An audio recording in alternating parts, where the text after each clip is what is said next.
she stands at the edge of a Georgia highway, hands trembling, clutching a small bag she packed in secret 3 days earlier.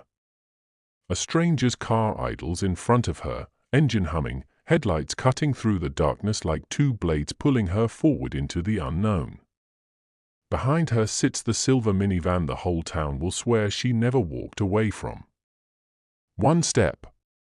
That's all it takes. One step, and she gives up her name. Her children. The life she always promised she would never abandon. But here's the thing about promises, they don't hold when the walls are closing in. To understand how a devoted mother reached this breaking point on a quiet stretch of Georgia asphalt, we have to rewind. Back to the moments before the town of Halston even knew she was gone. But before we dive deeper into this mystery, I need you to do something for me. Drop a comment right now and tell me, where are you watching from tonight? Georgia? Texas? Maybe you're tuning in from across the country or even across the world. Let me know in the comments because I want to see how far this story reaches. And here's the thing, if you believe Denise made a choice that night and walked away from her old life on her own terms, go ahead and smash that like button right now. But if something in your gut is telling you this wasn't a simple disappearance, that something darker happened on that highway, I need you to hit that subscribe button. We're pushing toward 1,000 subscribers, and every single one of you who joins this channel becomes part of a community that doesn't let these stories get buried. So pick your side. Like or subscribe. Let's see where the audience stands. Now, back to that Tuesday night in Georgia. State Route 129. If you've ever driven through rural Georgia after dark, you know the kind of road I'm talking about. Thin traffic. Fast food joints flickering in the distance. Empty fields stretching into black. Long, lonely stretches of pavement where the only company you've got is your headlights and the hum of your engine. Around 9 o'clock that Tuesday night, one sight breaks the monotony. A silver minivan sits crooked on the shoulder, hazard lights blinking in a slow, hypnotic rhythm that somehow makes everything feel more unsettling, not less. The driver's door hangs open. The dome light glows soft. And Denise Holloway is nowhere. The first deputy on scene steps out of his cruiser slowly, flashlight sweeping across the gravel. He calls her name once. Nothing. Calls again. Silence. He approaches the vehicle and what he finds makes his stomach tighten. Her purse sits upright on the passenger seat, not tossed, not dropped, placed there with care. Her phone rests in the cup holder. Her hospital badge dangles from her bag. The coffee in her travel mug is still warm to the touch. Now, here's what every cop knows about abandoned vehicles, people who leave on purpose. They take their phones. They lock their doors. They don't leave their lives sitting in the front seat like they're coming right back. That simple rule settles into the deputy's chest like a weight. He calls for backup. Meanwhile, across town on Ashview Court, the Holloway living room glows blue from the television. 9-year-old Tyler fights to keep his eyes open on the couch. His little sister Emma, just 6 years old, lies curled beside him, blanket pulled to her chin, completely unaware that her world is about to shatter. Their father, Ethan, paces. Checks the window. Checks his phone. He's called Denise twice now. No answer either time. He presses his palms flat against the kitchen counter and tells himself she's stuck in traffic. That's all. Just traffic. The lie holds for a little while. Until it doesn't. At exactly 10:41 p.m., Ethan dials 911. His voice is steady, too steady, some will later say, as he tells the dispatcher his wife hasn't come home. She asks the routine questions. When did he last speak to her? What route does she usually take? Has anything unusual been going on? No, he says. No fight. No tension. No warning signs. She was just supposed to come home. When patrol units escort him to the scene, Ethan stands behind the yellow tape, staring through the chaos of flashing red and blue lights at the van he knows every scratch and dent of. He answers questions in short, clipped sentences. He keeps his eyes locked on that open driver's door. Nothing at the scene looks violent. Nothing looks forced. But nothing looks right either. Detectives order the van secured as evidence. Photographers capture every angle. A tow truck is called but held back until the brass arrives. A deputy walks the shoulder with a flashlight, scanning the grass and gravel for anything, a shoe print, a drag mark, a broken branch, a tire track pointing somewhere useful. He finds nothing. The scene is almost too clean. Back in Halliston, word spreads like wildfire before midnight. Text messages fly between neighbors. A nurse from Piedmont East Medical Center messages a coworker asking if Denise stayed late for a shift. Someone else refreshes Facebook every few minutes, hoping she'll post something, anything, to make this all go away. Nothing appears. By sunrise, the search kicks into full gear. Deputies comb the roadside ditches. A helicopter traces slow circles above the tree line. Volunteers descend on the church parking lot with thermoses of coffee and armloads of freshly printed flyers. Neighbors bring casseroles and baked goods to the Holloway house because in small-town America, that's what you do when you don't know what else to do. But through all of this, one simple fact hangs in the air, untouched and unexplained. Denise left the hospital at 5 o'clock. She grabbed a coffee for the road. She told a coworker she needed to get home in time for dinner with the kids. Somewhere between that parking garage in Macon and this short stretch of Highway 129, a drive she'd made hundreds of times, she vanished. No phone call. No text. No goodbye. At this point, no one knows about the domestic violence shelter hotline she Googled 3 weeks earlier. No one knows about the cash she'd been quietly withdrawing in small amounts that wouldn't raise red flags. No one knows about the stranger who pulled onto that same shoulder just minutes after she parked her van. Those puzzle pieces won't surface for a while. Tonight, Halliston knows only one devastating truth: a dependable mother walked out of her own life, and the world she held together will never feel steady again. Sunrise over Halliston doesn't bring answers. It brings chaos. Helicopter rotors thump overhead. Police radios crackle with static and coded updates. Neighbors knock on doors up and down the street, worry written across their faces in ways they can't hide. At the Baptist church parking lot, volunteers set up folding tables loaded with coffee, donuts, and stacks of flyers still warm from the copier. Every single flyer carries the same photo of Denise, that warm, genuine smile. Those kind eyes that now feel like a haunting reminder of everything her family can no longer reach. Deputies start with the basics. They retrace her usual route from the hospital to home, mile by mile. They hit every gas station she might have stopped at. The grocery store. The daycare she sometimes swung by after late shifts. Nothing. Not a single clerk remembers seeing her. Not a single security camera catches her face. Every location she might have passed through shows the same thing: normal customers, normal transactions, a perfectly normal Tuesday night. Denise is missing from all of it.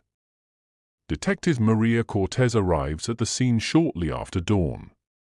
She steps out of her unmarked sedan with a notebook already flipped open and a look on her face that tells everyone this isn't going to be a quick case. Maria transferred to Georgia hoping for quieter assignments, simpler files. But this one? This one hits different the moment she lays eyes on that minivan. The phone left behind. The purse untouched. The driver's door hanging open like an unfinished sentence. This doesn't match the profile of a woman who lost track of time or stepped away to clear her head. Something about the whole setup feels staged, almost too deliberate. Maria doesn't say it out loud. Not yet. She circles the vehicle twice. Studies the driver's seat. Checks the floorboards. Notes that the coffee mug is still half full. She writes down observations that seem meaningless in the moment but might matter later: a faint scuff mark on the door panel, a smudge on the hood near the headlight. Nothing screams violence. But nothing whispers innocence either. Ethan stands a few feet away, flanked by two uniformed deputies. He answers their questions without raising his voice, hands stuffed in his jacket pockets, eyes fixed on the ground. When Maria approaches and starts asking her own questions, she notices something. His voice tightens every time the conversation drifts toward the kids. He insists he has no idea where Denise could be. Says she left work like always. Says she wasn't upset about anything. But his jaw clenches. His shoulders stiffen. Something behind his eyes doesn't quite settle. Maria files that away.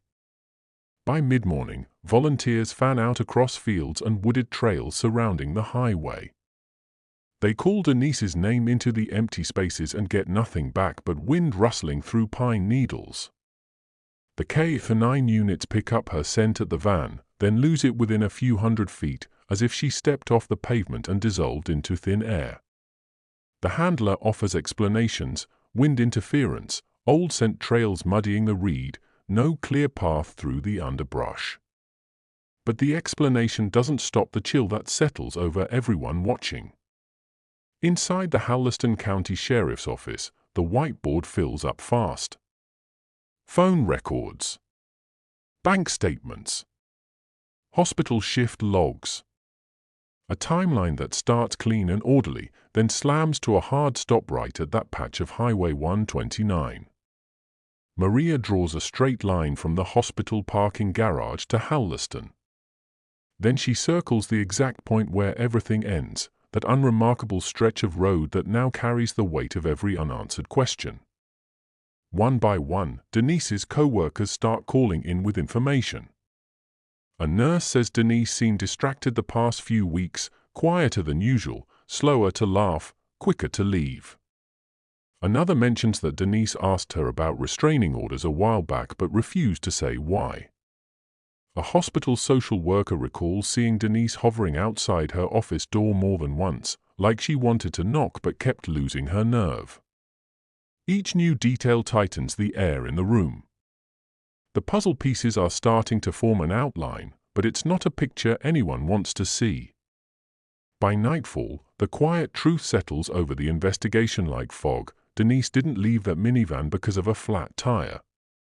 She didn't wander off because a stranger grabbed her in the dark. Something in her life cracked long before she pulled onto that shoulder. And whatever that something was, it drove her to this moment. In the days following Denise's disappearance, the investigation pivots. Detectives stop searching the roadside ditches and start digging into the places she moved through every single day: the hospital locker room, the church classrooms where she volunteered on Sundays, the grocery store where cashiers knew her by name. And everywhere they look, the same portrait emerges: kind, dependable, steady. The woman everyone could count on. The mother who never missed a soccer game. The wife who kept the household running like clockwork. But the closer investigators examine her daily life, the more that steady image starts to crack. Detective Maria Cortez spends her third morning on the case standing inside the employee area at Piedmont East Medical Center, staring at Denise's locker. The door is decorated with crayon stickers from Emma's art class and a sun-faded photo of Tyler in his Little League uniform. Inside, everything is organized: extra scrubs folded neatly, lunch bag in its place, a small toiletries pouch tucked in the corner. Nothing here screams woman planning to vanish. But wedged behind a stack of folded shirts, Maria finds something that stops her cold, torn pieces of paper. Small strips, ripped unevenly, as if someone started to destroy a document and then changed their mind halfway through. Maria collects each piece carefully. Most are blank. A few are clearly printed forms. Through the tears, fragments of words peek through: petition, temporary, safety plan. The hospital social worker confirms what Maria already suspects. Denise had been asking questions in the weeks before she disappeared, not full conversations, just quiet hesitations at the office door. Small, tentative questions that a person asks when their world is tightening around them and they don't know how to escape. At the Holloway house, the air feels different now. Not heavy with grief, heavier than that. The house feels hollow, like the walls themselves are holding their breath. Emma sits cross-legged on her bedroom floor, sorting through a pile of dolls she no longer has the heart to play with. Tyler hovers in the doorway with his arms crossed, watching adults whisper to each other in the hallway, understanding more than anyone gives him credit for. Every hour, another neighbor shows up with a casserole or a plate of cookies no one will eat. Ethan stands near the kitchen window, rigid as stone, answering questions from investigators with the same flat tone he's used since this nightmare began. He says he never heard Denise mention lawyers or legal help. He says if something was wrong, he would have noticed. He says she had no reason to be afraid of him. Some neighbors back him up. Others hesitate before they answer. A few mention overhearing arguments on hot summer nights when the windows were open, not violent arguments, they're quick to clarify. Just tense. Sharp words between two people carrying more weight than they ever admitted. Maria writes all of it down. Back at the sheriff's office, the timeline grows longer and messier. Financial records reveal a pattern. Denise had been withdrawing small amounts of cash over the past several weeks. 20 here, 40 there. Never enough to trigger suspicion, but clearly enough to build a hidden stash. Her internet search history, limited, this being 2004, paints a quiet, devastating picture: late-night searches for domestic violence shelters 2 counties over, pages about custody laws, questions about how to leave safely. Maria circles every detail in red ink. Each circle raises a question the case isn't ready to answer. Was Denise afraid? Was she secretly planning to leave? Was she trying to protect her children from something no one else could see? None of these questions fit the image of the smiling woman everyone knew at church potlucks and school pickup lines. Late that afternoon, Maria sits alone in her cramped office, reviewing the crime scene photos for the dozenth time. The scuff on the door panel. The smudge on the hood. The still warm coffee mug. The driver's door hanging open. Nothing points clearly to violence. But nothing rules it out either. That open door haunts her.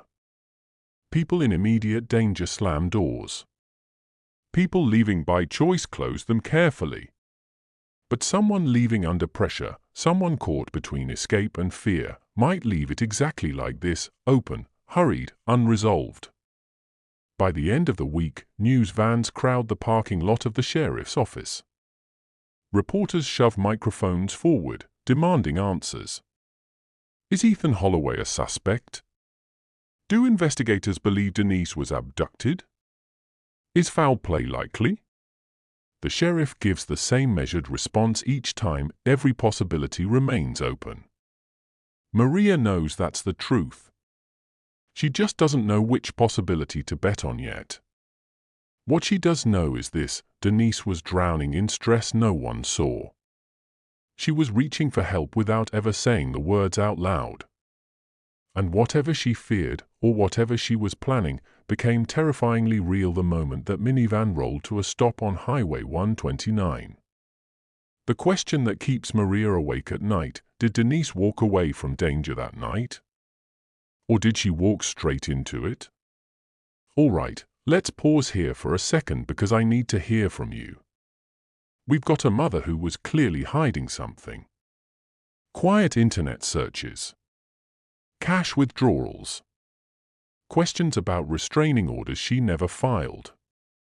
So here's my question. If you think Denise was a victim who never got the chance to escape, drop a comment right now with the word victim. But if you think she orchestrated this entire disappearance herself, that she chose to vanish and start over, comment the word escape. I'm genuinely curious to see where this audience lands. And while you're down there in the comments, make sure you've subscribed. We're building something here, a community that refuses to let these cases fade into the background. We're pushing hard for 1,000 subscribers, and every single one of you helps us get there. Your subscription isn't just a number, it's a vote that says these stories deserve to be told. Now let's get back into it. By the second week, the investigation loses its momentum. The urgent energy of those first few days gives way to something heavier, frustration. Every new thread opens a door, and every door leads to another dead end. The facts stay the same. Denise left work, got on the highway, stopped her van. Everything after that splinters into a dozen possibilities, and not a single one of them lands on solid ground. Detective Maria Cortez stands in front of the whiteboard late on a Thursday night, eyes burning from staring at the same tangled web of notes and arrows. Hospital. Church. Home. School. Bank. Highway. Each location has its own cluster of questions. Its own loose ends. Its own frustrating silence. She steps back, rubs her temples, tries to see the shape of Denise's final days from a distance. Sometimes perspective helps. Tonight, it doesn't. Two things keep rising to the surface no matter how many times Maria reshuffles the evidence. 1. Denise was afraid of something she never fully described to anyone. 2. There's no way to confirm where Ethan was for the full window of time his wife disappeared. Ethan insists he was driving back from a construction site outside Atlanta. Claims traffic slowed him down. Says he only stopped once for gas. But here's the problem with 2004: no GPS tracking, no toll plaza records on that route, no cell phone pings precise enough to confirm or contradict his story. His co-workers say he left the job site around the time he claims. His phone records show outgoing calls from somewhere along the interstate, but also long, unexplained gaps of silence in between. Maria brings him back into the sheriff's office for another interview. She keeps her tone neutral. Controlled.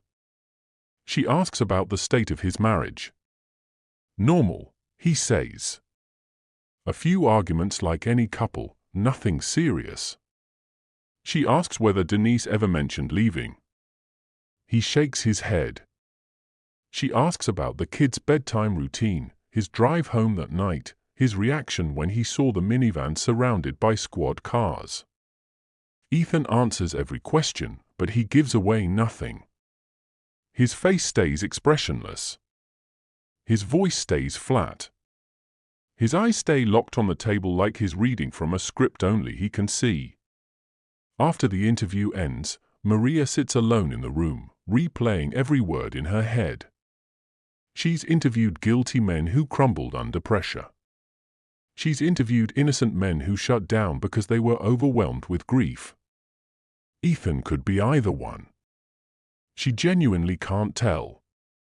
Meanwhile, the tip line is ringing off the hook, and none of it leads anywhere.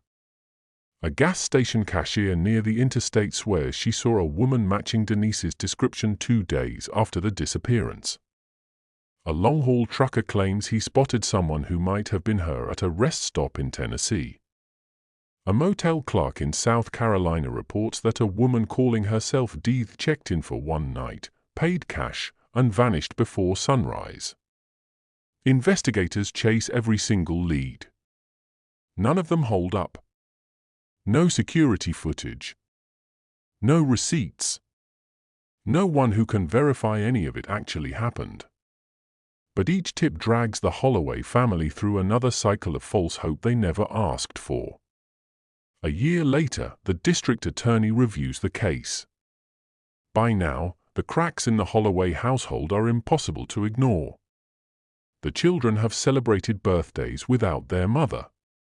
The flyers have faded in sun-bleached store windows. Local news coverage has slowed to a trickle. But the cloud of suspicion hanging over Ethan hasn't lifted an inch. People stare at him in the grocery store. Others cross to the opposite side of the street. Whispers follow him like a second shadow. In small-town America, a missing wife makes a man suspicious, evidence or no evidence. Inside the courtroom, a grand jury listens carefully as investigators lay out everything they have. No body. No confession. No murder weapon. No eyewitness who saw anything useful. They hear about the scuff marks on the van, the torn documents in the hospital locker, the cash withdrawals, the unsettling calm of a minivan abandoned on the shoulder with its door hanging open. They hear about Ethan's timeline that can't be verified. They hear about the tension in the marriage that neighbors mentioned but never officially reported. Maria watches from the back row, arms folded, heart heavy. She knows what the jury wants, something concrete. Something definitive that says Denise was harmed and Ethan caused it. But there's no anchor for them to grab. Suspicion isn't evidence. A bad feeling isn't proof. When the grand jury declines to indict, the news lands like a gut punch across the courtroom. Legally, the case stays open but empty. Publicly, the town fractures. Half the people in Halliston believe Ethan got away with murder. The other half think he's just a man trapped inside a nightmare he didn't create. Life goes on outside the courthouse. But inside the Holloway home, it doesn't feel like living. The kids get older. Friends become cautious. Family dinners carry a quiet, aching gap where a mother should be sitting. Denise's face still stares out from faded flyers in grocery store entryways, long after most people have stopped noticing them.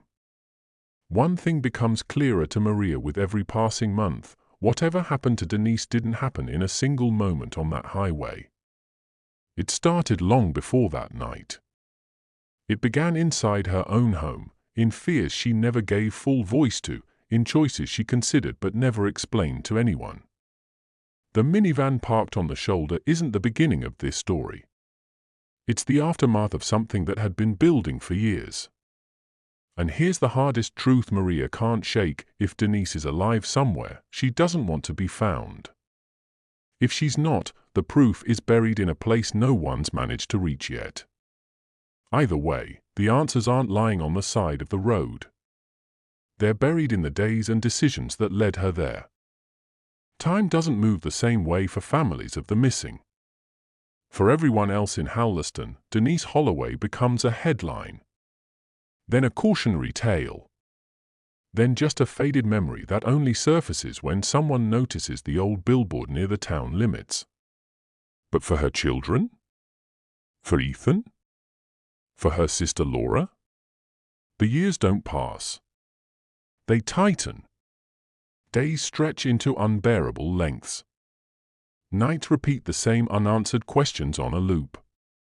Every birthday cake is lit with candles flickering over an empty chair that no one talks about but everyone sees. Tyler hits middle school first. The little boy who used to cling to his mother's arm before the school bell rang is gone. In his place is a kid with tension locked in his shoulders, tension that teachers notice but don't quite understand.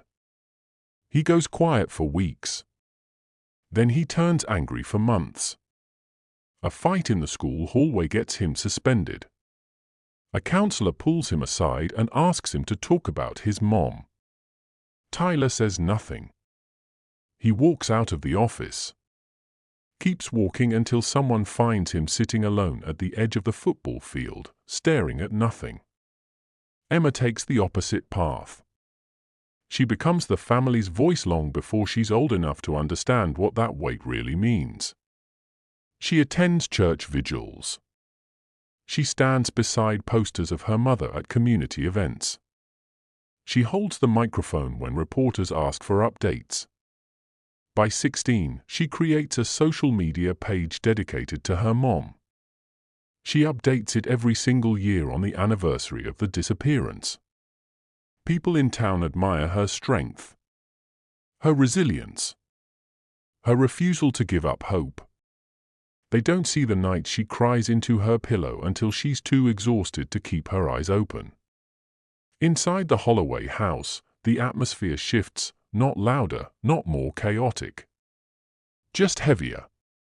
Ethan rearranges the furniture a few times over the years but never takes down the photos.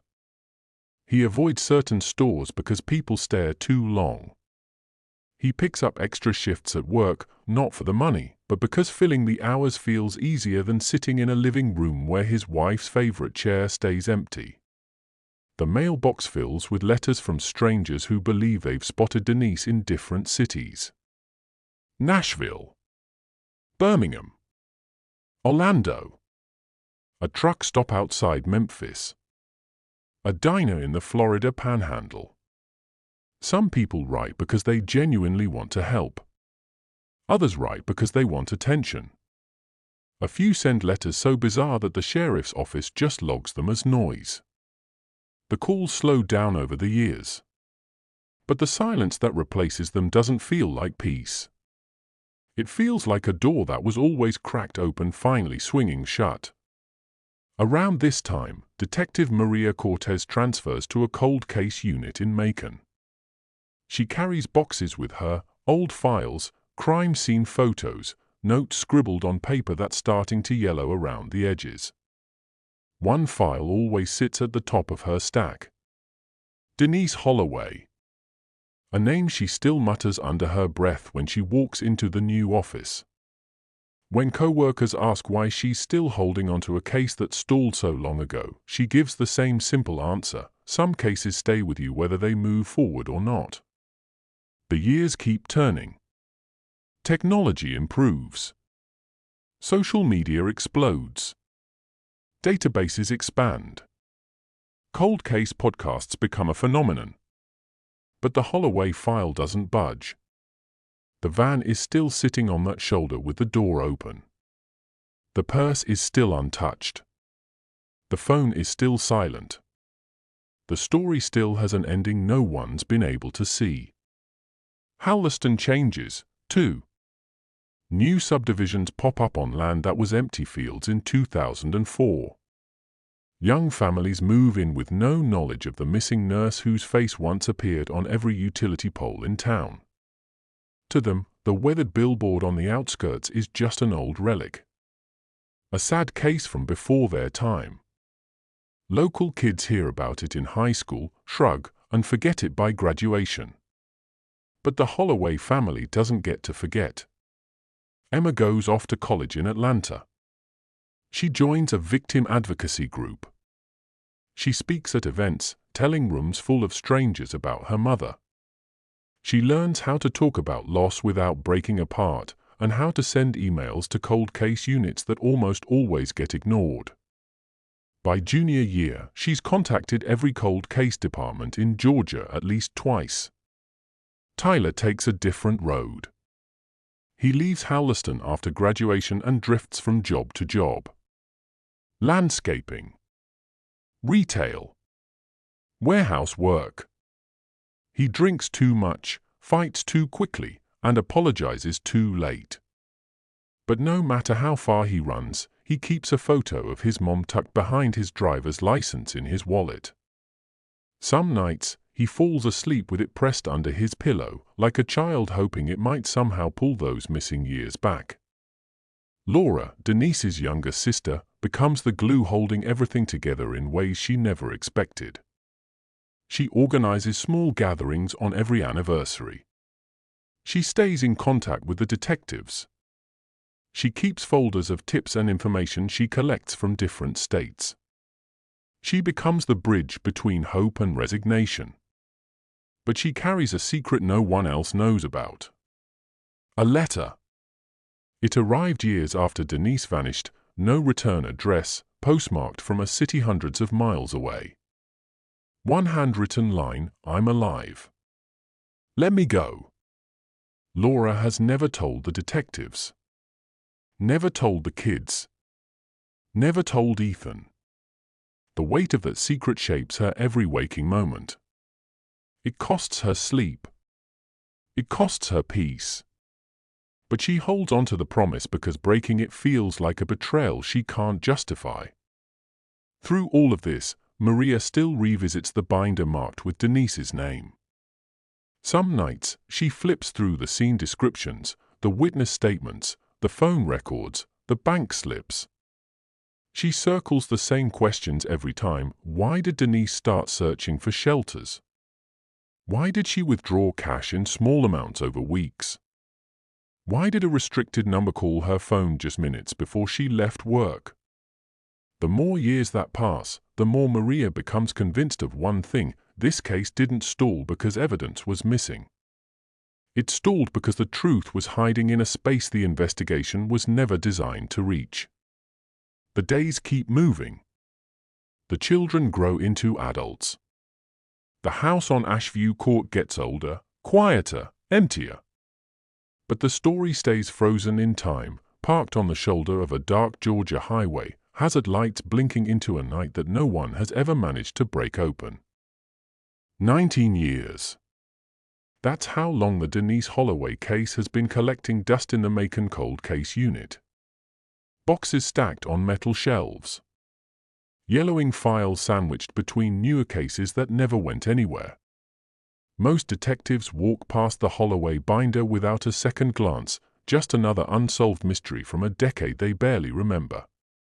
But there's one person who still touches that binder regularly. Detective Maria Cortez. She's carried this case through department transfers, new partners, budget cuts, and career setbacks. She reads those old notes the way some people read the last letter a loved one ever wrote them, slowly, carefully, searching for something she might have missed the first 100 times. By early 2023, something new arrives at the department. A regional program starts encouraging cold case units across the state to submit old DNA samples for expanded genetic matching. The technology has evolved. It's no longer just about finding suspects, it's about finding relatives.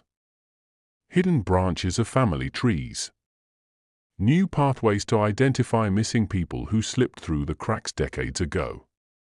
The Holloway case has no body. But a few items recovered from that minivan still hold trace DNA from Denise, samples preserved since 2004. Maria fights for weeks to get the sample approved for testing. It takes months to push through bureaucracy, and more months for the lab to actually process it. Most of the department forgets the request ever happened. Even Maria keeps her hope buried low, quiet and private. The odds of anything useful coming back are microscopic. Missing adults almost never surface in these databases unless something catastrophic happened. Then comes a humid morning in July. Maria arrives at the office early. She flips on the lights, sets her coffee down, and opens her email. The first message in her inbox is short. Unexpected. The subject line reads, "Partial match flagged. Further action recommended." Her heart slams against her ribs before she even clicks. The message is brief, clinical, the way lab reports always are. A DNA sample connected to the Holloway case has produced a match. Not to a relative. To a woman. A woman already in a national database from a routine background check in Colorado. The name is unfamiliar, and Keller. Age 51. Address listed in Jefferson County, just outside Denver. Maria reads the message twice. The office around her feels suddenly still, like the air itself is holding its breath. A match this strong means only two possibilities. Either this woman is a close blood relative of Denise Holloway, or she is Denise Holloway. Maria prints the report and walks straight to her supervisor's office. He reads it slowly. His eyebrows climb. He leans back in his chair and lets out a long, heavy breath. "You're telling me," he says carefully, "that a missing nurse from Georgia might be living in Colorado under a fake name?" Maria nods. "That's what the numbers say." He asks if there could be a mistake. Maria walks him through the confidence percentage, the strength of the genetic markers, the way the pattern aligns too cleanly to be coincidence. He finally stands, opens the blinds, and stares at the parking lot like he's expecting the answer to materialize out there. When he turns back, his decision is made. Prepare a travel request. We need cooperation from Colorado. And we need to do this quietly. News like this can't leak. If the woman is Denise, they need to approach with surgical care. If she's not, they can't afford to drag an innocent stranger into a decades-old investigation. Calls are made. The Colorado Bureau of Investigation is looped in. A small joint team is assembled. Travel dates are locked. Every document carries the same simple header, possible identity match. Verification required. The night before the flight, Maria sits alone in her apartment. Evidence photos are pinned to her wall, the same ones she stared at for years. The open van door. The coffee mug. The purse sitting untouched. The empty driver's seat. All those frozen details suddenly feel like preludes to something she couldn't see before. She wonders what she's walking into. A reunion? A denial? A devastating mistake? A miracle no one saw coming? She thinks about Emma and Tyler, the children who grew up tangled in hope and resentment, grief and confusion.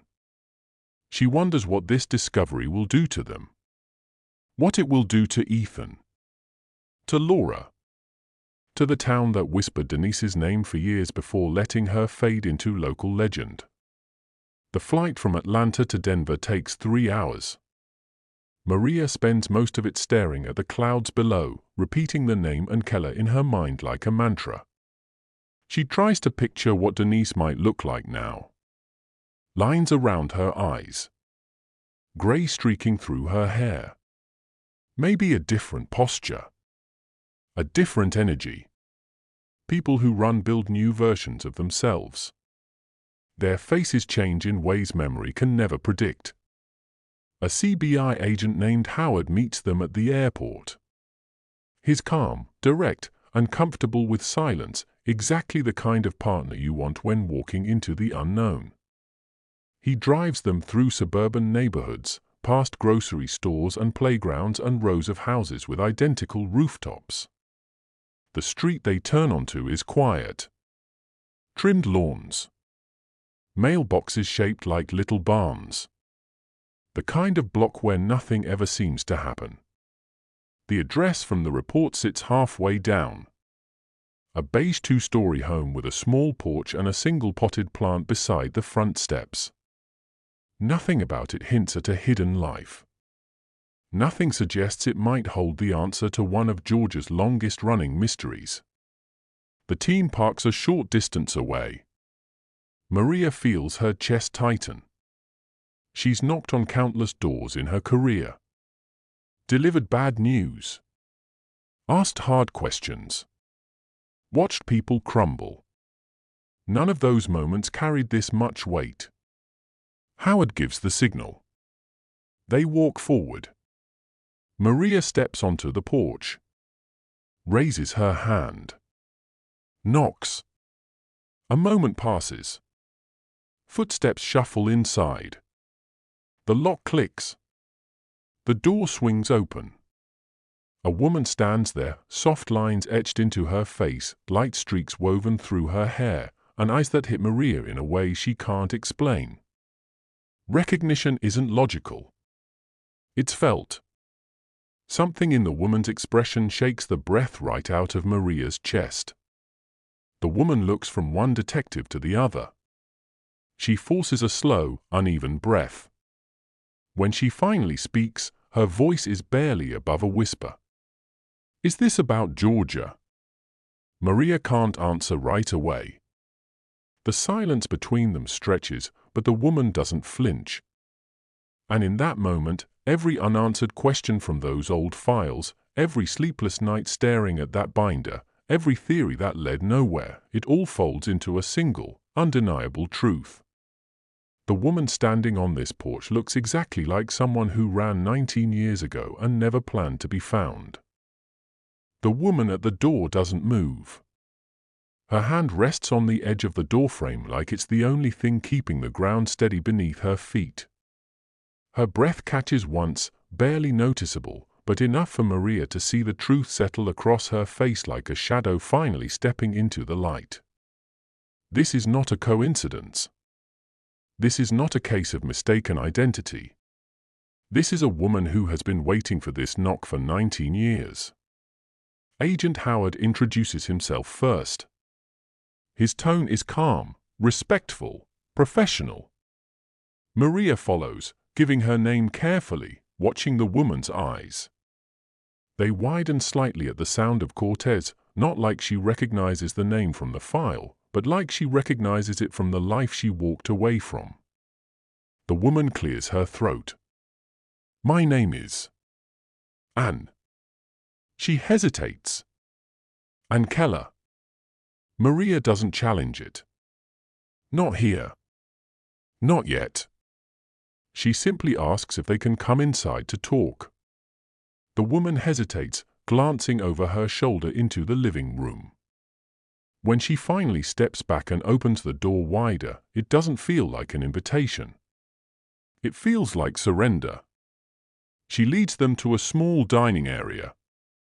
A wooden table worn smooth at the edges. A single cup of tea cooling beside a folded newspaper. Everything in the room looks lived in, calm, simple, exactly the kind of quiet existence a missing person dreams about when they're planning their escape. Maria takes a seat across from her.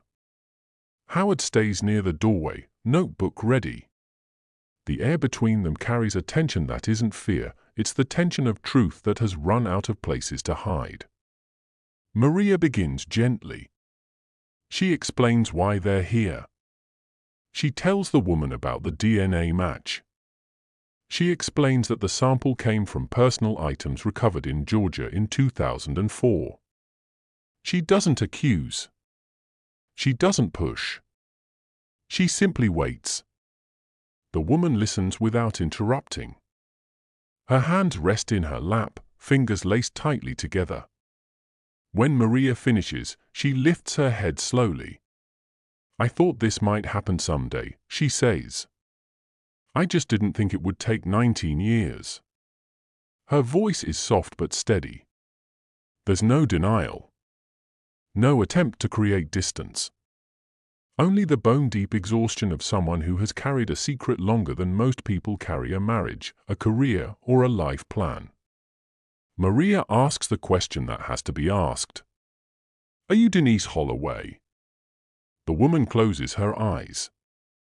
When she opens them again, the last piece of the puzzle slides into place. "Yes," she says quietly. "I am." The room falls into a profound silence. Maria writes the confirmation on her notepad with slow, deliberate strokes. She glances up and sees the weight of that admission sinking deeper into Denise's posture, relief and devastation tangled together. Denise reaches for the tea she never finished. Her hand trembles as she sets it back down. "I'm not asking to go back," she adds. "I just want you to understand why I left." Maria nods.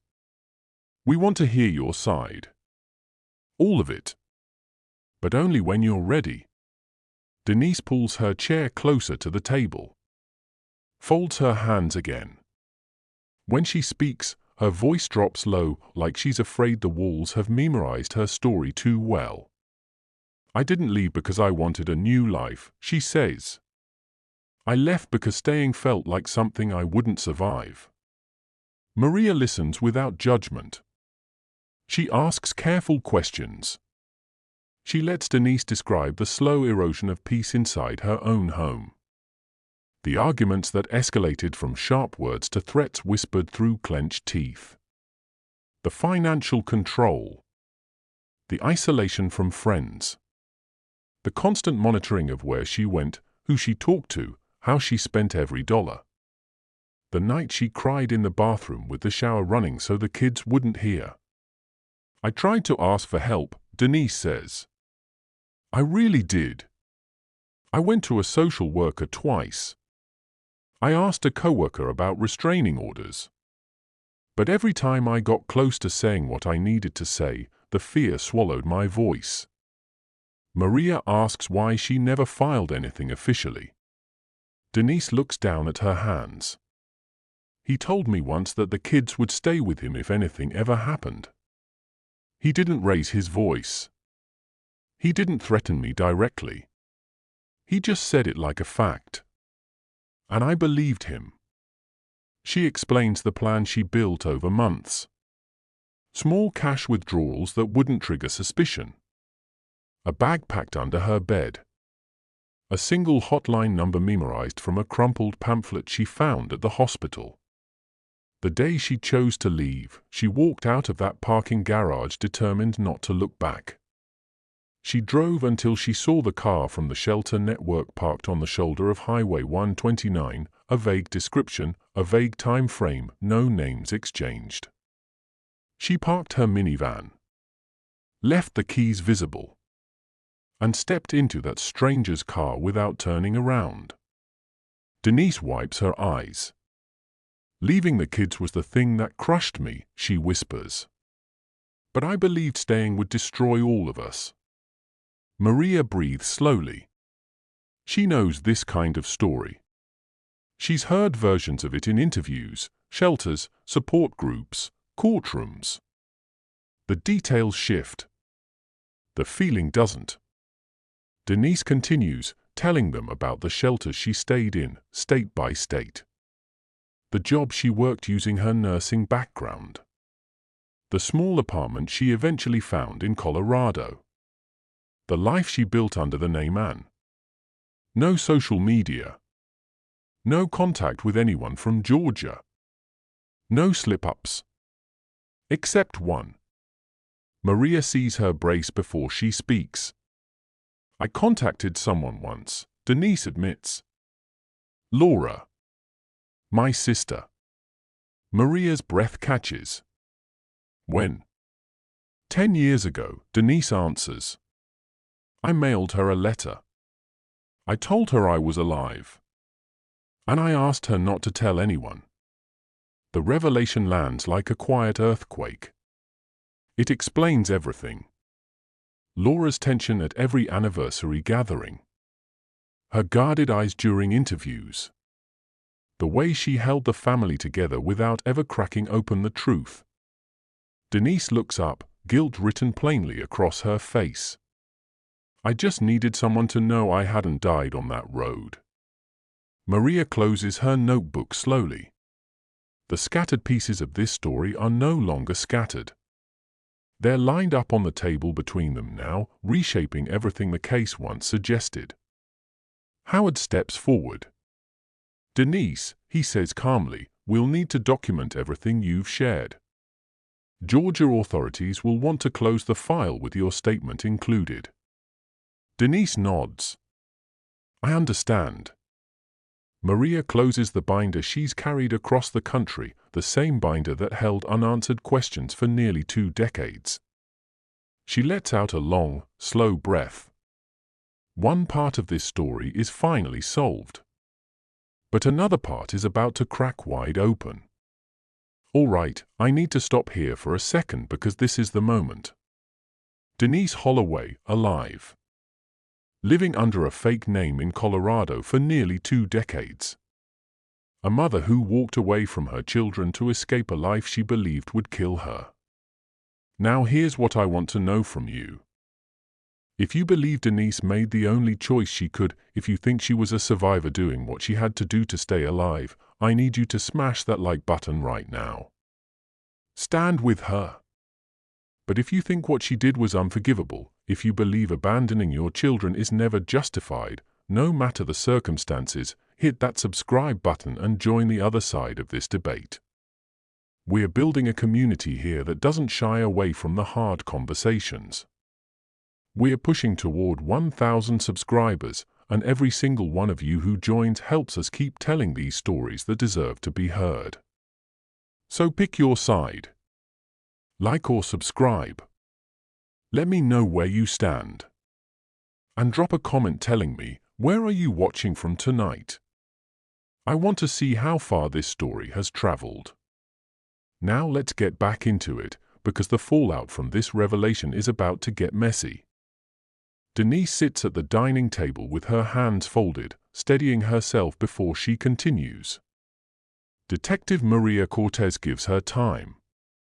The air inside the Colorado home feels tense but fragile, like everyone in the room understands that what comes next will reshape not only this case, but the entire Holloway family's memory of the woman they lost. Denise finally speaks. When I left Georgia, I didn't feel brave. She rubs her thumb along the table's edge. I felt cornered. People think leaving means you're strong. Sometimes it just means you ran out of ways to stay alive. Maria keeps her posture open, careful not to push too hard. Tell me about that first night after you left the van.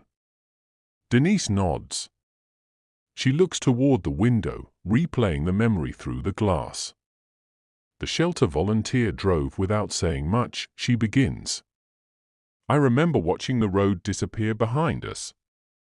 Every mile felt like a line being cut. I kept thinking I would throw up. I kept waiting for him to come after me. I kept waiting for police lights in the rearview mirror. She pauses. Her voice drops lower.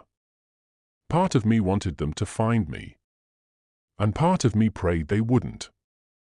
The volunteer took her to a safe house 2 counties away.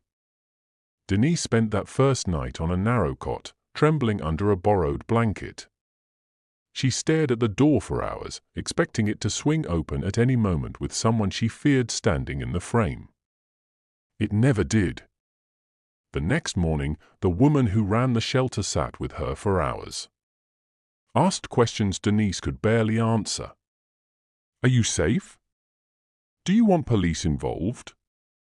Are you ready for the next step? Denise said no to all of it. She didn't want a case number. She didn't want headlines. She wanted distance. I didn't trust systems, Denise says now. I only trusted running. The shelter moved her again after 2 days. Then again a week later. Then again after that. Each relocation kept her ahead of the life she was fleeing and ahead of the eyes she worried might recognize her. She cut her hair, dyed it darker, changed her clothes, her name, her towns. 6 weeks after walking away from Howliston, she crossed into Tennessee using papers issued through a domestic violence relocation program. 6 months after that, she started working under the name Anne. Every time I took a new job at a clinic or a nursing home, I told myself it was temporary, she explains. But temporary turned into years. Maria watches the way Denise's shoulders tighten when she talks about the kids. The guilt is still raw, even after all this time. I told myself I would send for them one day, Denise whispers. I said it every night before I fell asleep. But fear can build its own prison. And once you live inside it long enough, the lock starts to feel permanent. Then comes the part Maria has been waiting for. Denise leans back, takes a breath, and says, I made one mistake. One choice I couldn't take back. She looks down at her hands, fingers tightening until her knuckles go pale. In 2014, I sent a letter. Maria already knows where this leads. Laura's guarded eyes at every vigil. The subtle strain she never explained.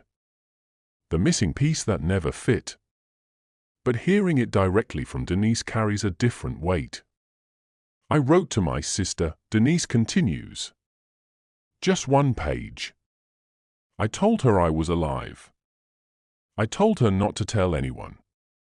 And I asked her to take care of the kids. Why her? Maria asks quietly. Because she loved them too, Denise answers. And because I trusted her not to break my instructions. Maria lets the silence hang for a moment before asking the next question. What did she write back? Denise shakes her head. She didn't. That was part of the plan. I didn't want a trail. I didn't want anything leading back to me. She explains how she mailed the letter from a small town in Kansas. Wore gloves. Paid cash for the stamp.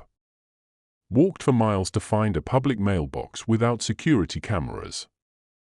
Memorized the address. Never told the shelter. Never did it again. I thought she understood, Denise says. I thought silence meant she agreed. Maria studies her face. Did you ever wonder how that choice affected her? Denise looks away. Her voice cracks for the first time. Every single day.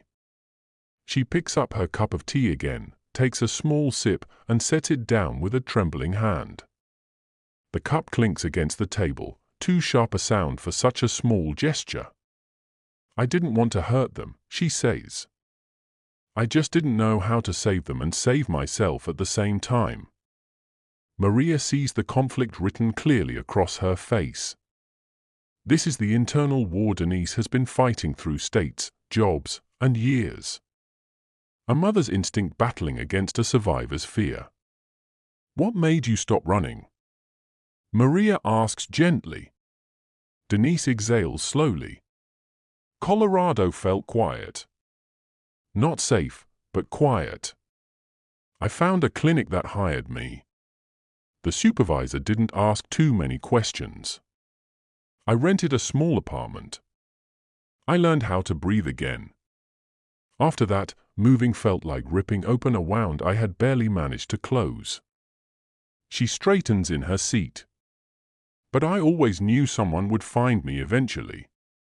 Fear keeps you ready for the knock. The knock that came 19 years later. Maria closes her notebook. Howard shifts his weight in the doorway. The house feels full even though only 3 people are inside, the kind of fullness that comes from truth being dragged out of the dark after sitting silent for too long. Denise's eyes glisten, but she doesn't wipe them. Now you know what I ran from, she says quietly. And you know the one thing I could never outrun. Maria nods. The past. No, Denise whispers. My children. The room falls silent again. Denise's truth is out. But the fallout waiting back in Georgia is about to become its own kind of storm. The news doesn't reach Halliston through an official press release. It reaches Halliston through a phone call that Laura Holloway never expected to receive. A Georgia investigator contacts her to confirm some details before the public file gets updated. The moment she hears her sister's name spoken in the present tense, not was, not might have been, her hand slips off the countertop. The coffee mug she was holding shatters across the tile floor. For 19 years, Laura has lived with one private truth and one public lie. Now both are colliding. The investigator asks the usual questions. Had she heard from Denise? Had she ever received a letter? Did she have any reason to believe Denise might still be alive? Laura's heartbeat pounds in her ears. She's known this moment was coming since the day she opened that envelope in 2014. She also knows there's no escape from the truth now. Yes, she says, her voice thin as paper. She wrote to me. The silence on the other end of the line lasts just long enough to press the guilt deeper into her chest. Laura explains everything. The letter arrived in a plain white envelope with no return address. Inside was a single handwritten page in Denise's careful, familiar script. No apology. No long explanation. Just 3 simple lines: I'm alive. I'm safe. Take care of the kids. And one final instruction: do not tell anyone. Not yet. Laura followed it word for word.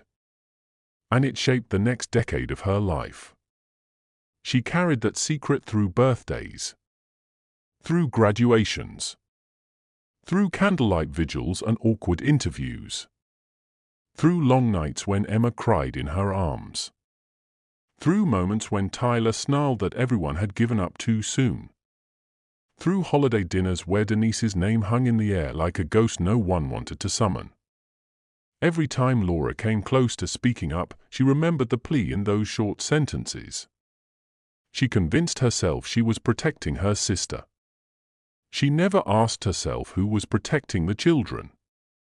When the news finally breaks to the family, it doesn't land softly. Emma hears it first, during a call arranged by authorities. She sits on the edge of her apartment bed in Atlanta, unable to process the words. Her mother is alive. Alive in Colorado. Alive after 19 years. The statement should feel like relief. Instead, her mouth goes dry and her chest tightens like a fist is squeezing her lungs. She spent nearly 2 decades fighting for a woman she believed was taken from her. Now she learns her mother walked away by choice. Her first reaction is disbelief. Her second is rage. She throws her phone onto the mattress and stands there shaking, hands pressed against her face. Every vigil, every interview, every tearful speech she gave in honor of her mother's memory. All of it now feels like a story she never agreed to tell. Tyler takes the news differently. He hears it from Laura, who finally forces herself to speak the truth out loud. He sits at the kitchen table, eyes blank, expression hollow, like someone just unplugged every emotion he's ever held. He doesn't yell. He doesn't ask questions. He just stares at the wall across from him as if the world has tilted and he needs a moment to stay upright. What do you mean she left? He finally asks. Laura tries to explain. She tries to tell him why she stayed quiet. She talks about safety, about fear, about survival. But none of it lands the way she hopes. The room feels colder with every sentence. You knew, Tyler says. His voice is low, almost a whisper, but the hurt inside it shakes the air between them. All this time, you knew. He stands up, grabs his keys, walks out the door without waiting for her to finish. Back in Colorado, Denise sits with her hands clasped, waiting for whatever comes next.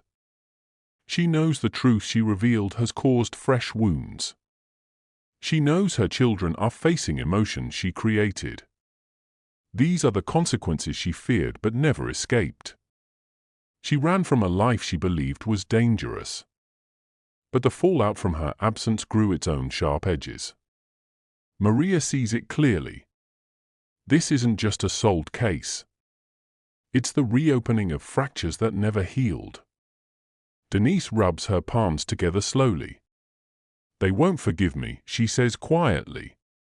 Maria doesn't respond right away. Forgiveness isn't something she can offer or promise. What she can say is simple: they know you're alive now. That changes everything. But it's going to take time. Denise nods, but her eyes dim. Time is the one thing I can't control anymore. Outside, the Colorado sun brightens the street. Inside, a family in Georgia is struggling to realign their entire world around a woman who returned in truth long before she ever returned in person. In the weeks following Denise's confirmation, the Holloway case shifts from a missing person investigation into something harder to categorize. The file is technically closed, but the questions inside it refuse to settle. Some sit like loose threads. Others cut deep. A few threaten to reopen old suspicions no one wants to touch. Detective Maria Cortez returns to Georgia to finalize the paperwork. The office feels smaller than she remembers. The whiteboard she once covered with maps and scribbled theories now holds only printouts of the final report. She stands in front of it, arms crossed, stuck on the same two details that never found solid answers. 1. The restricted number phone call to Denise just minutes before she left the hospital that night. 2. The failed ATM attempt near downtown Halliston later that same evening. Both events happened within hours of her disappearance. Both were logged. Both were investigated. Neither ever fit cleanly into the story Denise just told. Maria pulls out her notes. She revisits the call logs first. The number was masked, and the carrier no longer exists. The tech unit did everything they could, but 19 years of data loss means the digital trail is gone. Denise insists she never saw the call. Says she might have missed it during a shift change. Says she can't help with something she never knew about. But Maria still feels the weight of that unanswered ring. Calls like that don't appear out of thin air. Next is the ATM attempt. Someone inserted Denise's debit card at a machine downtown about an hour after her van was discovered. The transaction failed twice. The card was never seen again. Investigators at the time believed it was either a random thief or someone testing a card they found abandoned. Denise denies knowing anything about it. She says she left her purse in the van, and anything that happened after that is a mystery. Maria stares at the old still image from the ATM camera. The grainy frame shows nothing useful, just a shadowy figure whose face was never captured. After 19 years, the footage is worthless. But the question it raises still matters. Was someone else involved in her disappearance? Or did someone simply take advantage of an abandoned purse? The truth is that both theories fit. And neither can be proven. When Maria meets with the sheriff to officially close the case, he scans the final pages with a look that says he agrees and disagrees at the same time. "We found her," he says quietly. "But we didn't find everything." That becomes the unofficial summary of the Holloway investigation. In Halliston, people talk in low voices. Some say Denise was braver than anyone ever knew. Others say she abandoned her family without warning. A few still whisper that Ethan had something to do with it. Those conversations rise and fall in grocery store aisles, church hallways, and gas station parking lots. Nobody fully agrees on anything, not even after the truth comes out. Emma and Tyler carry the heaviest questions. They want answers about the night their mother left. They want answers about the years she stayed silent. They want to know whether the danger she fled was real enough to justify the life they were forced to live without her. These questions hang over them, heavy as ever. Denise can't fix them. Maria can't solve them. Time can't clean them up. The case is officially closed. But the truth is still unfinished. Denise doesn't go back to Halliston right away. She knows that stepping into that town without careful planning would turn quiet streets into emotional battlegrounds. She stays in Colorado while investigators coordinate a slow, delicate process for reintroducing her to her own children. It's not simple. It's not fast. 19 years of absence has turned every emotion into something with sharp edges. The first video call is painfully awkward. Emma sits stiffly in front of her laptop, the camera angled high like distance might soften the sting. Tyler keeps his microphone muted the entire time. Denise forces a small smile, but her face falters when neither of them smiles back. She starts with "I'm sorry," but the apology breaks halfway through. Her voice shakes. Her sentence collapses. The silence that follows hurts worse than anything she feared. Emma is the first to speak. "You left us." No anger in her voice. Just truth. Denise nods slowly. "I did." Emma's eyes glisten, but she doesn't look away. "You walked away from your own life." "I thought I was protecting you," Denise whispers. "That's not protection," Emma replies.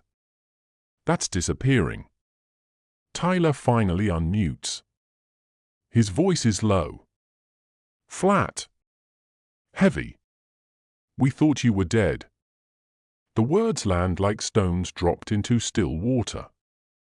Denise covers her mouth as tears streak down her cheeks. She doesn't ask for forgiveness. She knows she can't. The call ends without resolution.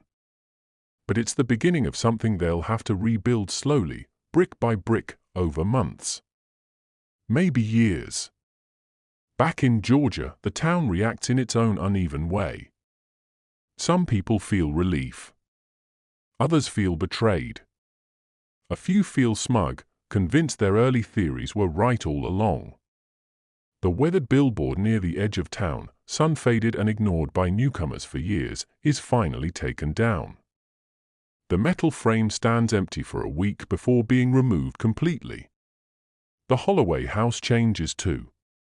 Ethan boxes up Denise's old belongings and stacks them in the garage.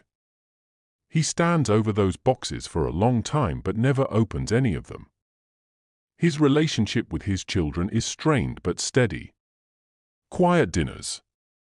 Short check-ins. Careful conversations. The truth reshapes them too, but they keep moving. Detective Maria Cortez finishes the case file. She reviews the final statement, signs the closure forms, and slides the binder onto the archive shelf.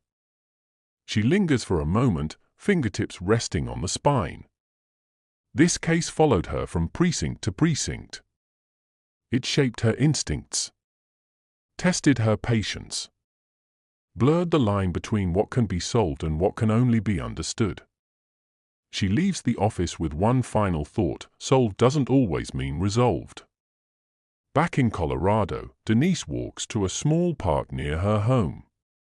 She sits on a bench overlooking a quiet field and watches families move through their ordinary days, kids chasing each other, parents pushing strollers, couples walking dogs. She thinks about Tyler and Emma. She thinks about the years she missed. She thinks about the life she built from pieces of fear and determination, and whether any of it was worth the cost. She knows she can't erase the past. She knows she can't repair everything at once. But she also knows she's alive. And her children finally know the truth. It's not forgiveness. It's not closure. But it's a beginning. And in cases like hers, beginnings are the closest thing to peace. And that is the story of Denise Holloway. A mother who vanished on a quiet Georgia highway. A family left searching for answers. A detective who refused to let go. And a truth that took 19 years to surface. Now I want to hear from you. After everything you just watched, do you think Denise made the right call? Was she a survivor who did what she had to do? Or did she leave wounds that can never fully heal? Drop your answer in the comments. I read every single one, and I want to know what this community thinks. And if this story moved you, if it made you think, made you feel something, made you see a missing person's case in a whole new light, do me a favor. Hit that subscribe button. We are so close to 1,000 subscribers, and I need your help to get there. Every subscription tells the algorithm that these stories matter, that you want more deep dives like this one, that the cases everyone else forgot deserve to be remembered. So subscribe. Hit the notification bell so you never miss an upload. And if you really want to support the channel, share this video with someone who loves true crime as much as you do. Thank you for watching. Thank you for being part of this journey. And I'll see you in the next one.